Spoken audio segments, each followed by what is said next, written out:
le petit Lacrin qui sort du Voltaire, mais il n'est pas mûr. Il est temps que tu reviennes. Le malade balbutia.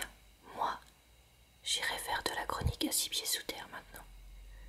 L'idée fixe revenait comme un coup de cloche à propos de tout, repassait sans cesse dans chaque pensée, dans chaque phrase. Il y eut un long silence, un silence douloureux et profond. L'ardeur du couchant se calmait lentement et les montagnes devenaient noires sur le ciel rouge qui s'assombrissait. Une ombre colorée, un commencement de nuit qui gardait des lueurs de brasier mourant, entrait dans la chambre, semblait teindre les meubles, les murs, les tentures, les coins avec des tons mêlés d'encre et de pourpre. La glace de la cheminée, reflétant l'horizon avec l'air d'une plaque de sang. Madame Forestier ne remuait point, toujours debout, le dos à l'appartement, le visage contre le carreau. Et Forestier se mit à parler d'une voix saccadée, essoufflée, déchirante à entendre. Combien est-ce que j'en verrai encore de coucher de soleil? 8, 10, 15 ou 20, peut-être 30, pas plus. Vous avez du temps, vous autres. Moi, c'est fini. Et ça continuera. Après moi, comme si j'étais plus là. Il demeura muet quelques minutes et reprit. Tout ce que je vois me rappelle que je ne le verrai plus dans quelques jours. C'est horrible. Je ne verrai plus rien. Rien de ce qui existe. Les petits objets qu'on manie, les verres, les assiettes, les lits où l'on se repose si bien, les voitures. C'est bon de se promener en voiture le soir. Comme j'aimais tout ça. Il faisait avec les doigts de chaque main un mouvement nerveux et léger, comme s'il eût joué du piano sur les 2 bras de son siège. Et chacun de ces silences était plus pénible que ses paroles, tant on sentait qu'il devait penser à d'épouvantables choses.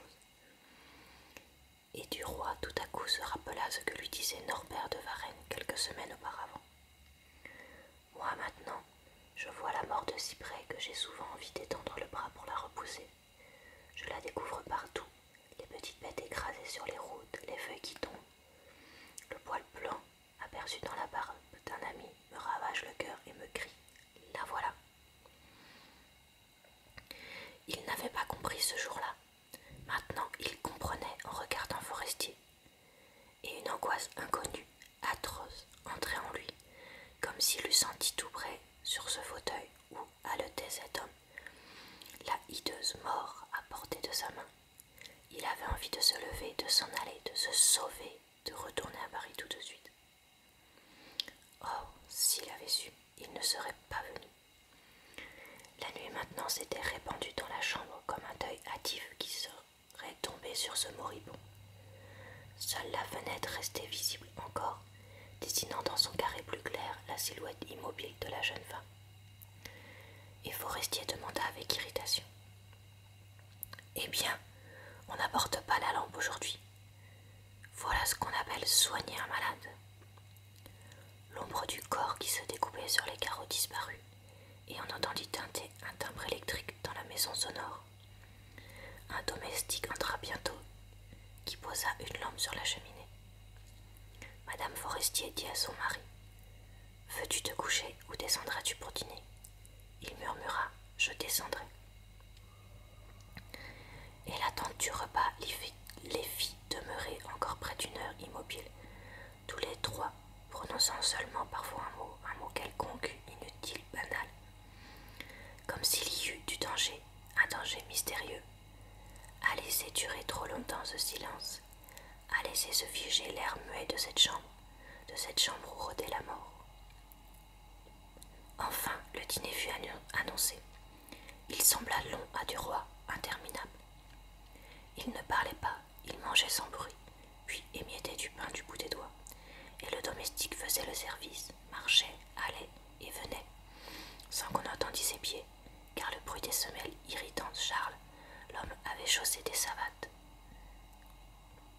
Seul le tic-tac dur d'une horloge de bois troublait le calme des murs, de son mouvement mécanique irrégulier.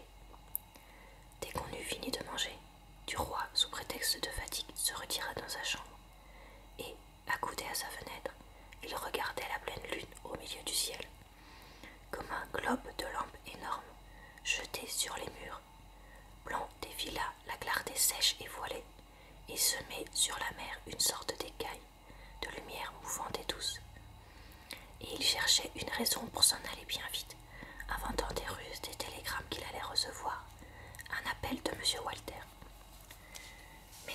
solutions de fuite lui parurent plus difficiles à réaliser. En s'éveillant le lendemain, Madame Forestier ne se laisserait point prendre à ses adresses, et il perdrait par sa couardise tout le bénéfice de son dévouement. Il se dit: bah, c'est embêtant, et bien tant pis, il y a des passes désagréables dans la vie, et puis ce ne sera peut-être pas long. Il faisait un temps bleu, de ce bleu du midi qui vous emplit le cœur de joie, et du roi descendit jusqu'à la mer, trouvant qu'il serait assez tôt de voir Forestier dans la journée. Quand il rentra pour déjeuner, le domestique lui dit: Monsieur a déjà demandé monsieur 2 ou 3 fois. Si monsieur veut monter chez monsieur. C'est trop rigolo la façon dont c'est fait. Il monta. Forestier semblait dormir dans un fauteuil. Sa femme lisait, allongée sur le canapé. Le malade releva la tête. Du roi demanda: Eh bien, comment vas-tu? Tu m'as l'air gaillard ce matin. L'autre murmura: Oui, ça va mieux, j'ai repris des forces. Déjeune bien vite avec Madeleine, parce que nous allons faire un tour en voiture. La jeune femme, dès qu'il fut seul avec du roi, lui dit: Voilà, aujourd'hui il se croit sauvé. Il fait des projets depuis ce matin. Nous allons tout à l'heure au golfe Rouen acheter des faïences pour notre appartement de Paris. Il veut sortir à toute force, mais j'ai horriblement peur d'un accident. Il ne pourra pas supporter les secousses de la route. Quand le landau fut arrivé, Forestier descendit l'escalier pas à pas, soutenu par son domestique.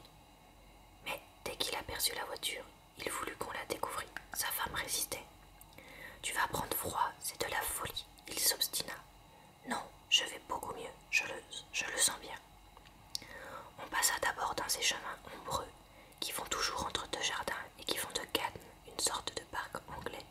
Puis on gagna la route d'Antibes le long de la mer. Forestier expliquait le pays. Il avait indiqué d'abord la villa du comte de Paris. Il en nommait d'autres. Il était gai, d'une gaieté voulue, factice et débile de condamner. Il levait le doigt, n'ayant point la force de tendre le bras. Tiens, voici l'île Sainte-Marguerite et le château dont Bazaine s'est évadé. Nous en a-t-on donné à garder avec cette affaire-là? Puis, il eut des souvenirs du régiment. Il nomma des officiers qui leur rappelaient des histoires. Mais tout à coup, la route ayant tourné, on découvrit le golfe Rouen tout entier avec son village blanc dans le fond et la pointe d'Antibes à l'autre bout. Et Forestier, si soudain d'une joie enfantine, balbutia: Ah, l'Esclandre! Tu vas voir l'Esclandre! Au milieu de la vaste baie, on apercevait en effet une demi-douzaine de gros navires qui ressemblaient à des rochers couverts de rainures. Ils étaient bizarres, difformes et énormes, avec des excroissances, des tours, des éperons, s'enfonçant dans l'eau comme pour aller prendre racine sous la mer. On ne comprenait pas que cela pût se déplacer, remuer, tant il semblait lourd, attaché au fond. Une batterie flottante, ronde et haute, en forme d'observatoire, ressemblait à ces phares qu'on bâtit sur des écueils. Et un grand 3 mâts passait auprès d'eux pour gagner le large, toutes ses voiles déployées, blanches et joyeuses.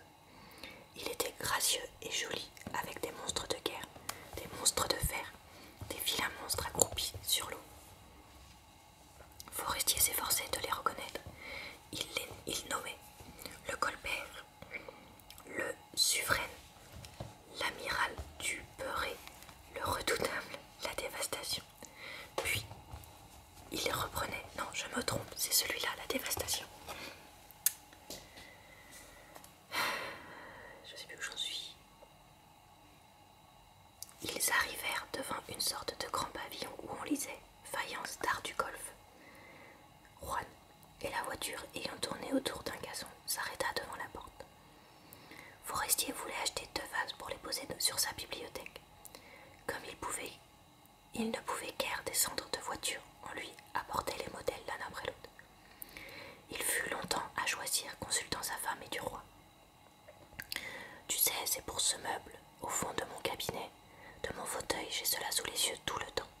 Je tiens à une forme ancienne, une forme grecque. Il